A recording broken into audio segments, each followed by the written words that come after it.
it! Fuck that puzzle up there! Yeah, screw that gate!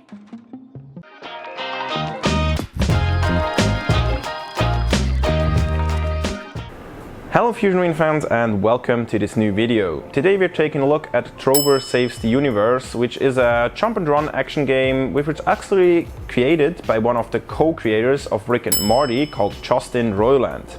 And the game has a lot of similarities to Rick and Morty, like the humor is kind of like the same and also the characters, so let's take a look. The first thing that we see when you get into the game is a cutscene where a giant monster is kidnapping your dogs. He can use them as a power source when he puts them in his eyes. Yes, his eyes. Now he tries to destroy the universe with his newly gained powers, and your task is to get your dogs back and stop him. You yourself are from a race that they call the Chairorpians. You are sitting in a hovering chair while holding a controller. But you are not actually controlling yourself, you're controlling Trover, who is a purple little guy who will help you on your quest. You're gonna control me, man, because I'm tired, okay? You know how long it took me to find you? I'm exhausted. So you're in control. You will sit on your hovering chair while controlling him from a distance, and whenever you see a warp node, you can beam yourself closer to him. Alright, listen, press the interact button to warp over. Oh! The controls are almost exclusively done with buttons and sticks. There's almost no hand movement involved. So it's just like if you play PlayStation VR with a controller. The whole story and controls are intentionally really silly, and they also make fun of themselves for not having a reasonable explanation for anything. The gameplay mostly consists of fighting enemies with your sword, solving puzzles, and interaction with different characters in funny dialogues. Little ankle biters over here, they're trying to kill me. It's giving me anxiety. Okay, what do you want us to do? I want you to kill them. If you kill them, I'll give you this awesome Power Baby upgrade.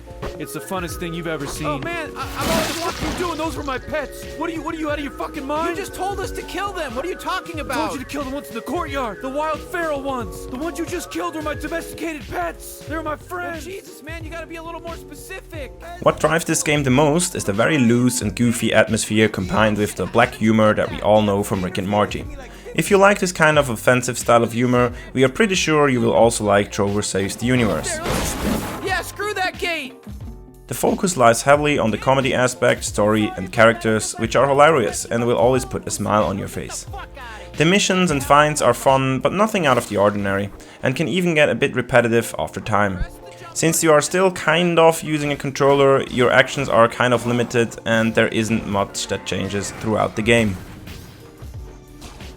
The cartoon-like graphics work really well for a game like this. The atmosphere on the different planets is cool, and combined with the dialogue and funny decisions that you have to make, it's just a fun experience overall, and it also looks great. It's also amusing that they make fun of themselves all the time, like in this clip. This isn't fun, this isn't a good game. Just a bunch of buttons, it's lazy. Like mentioned before, the controls are designed for the use of a controller since it was developed for the PlayStation VR. You can still use the VR controllers, but in the end they still function like a classic PS4 controller. To move and fight with Trover, you have to use the analog stick and the buttons on the Rift controllers, and there is almost no hand movement involved. The controls are sometimes kinda silly and not optimized for PC VR, but that's also sometimes what makes it fun. But there is still things that I would definitely change, like the turning of the seat, which you still have to do manually, just like on certain PS4 games. So it's not really a game that provides a good immersion, but it's still fun to play. Cool, especially in virtual reality. Because you'll be able to look around and feel a strong sense of presence. So, to the conclusion, we think this game is great for people who are searching for like a loose, kind of like more fun VR game, which doesn't take itself too seriously. We know that the controls are not really the best, not really optimized for PC, and also like the missions are not special or anything you haven't seen before. But yeah, the game is still pretty fun and it still feels like special or at least different to other games which we really liked. However, if you don't like the kind of like dark humor that Rick and Morty uses, you probably won't enjoy this game as much. So yeah, you should probably search for something else. But yeah, overall it's a great game and we give it a 7.5 out of 10 Fusion Arena F. And yeah, I hope you enjoyed this video and definitely subscribe if you want to see more content. And have a nice day. Bye guys.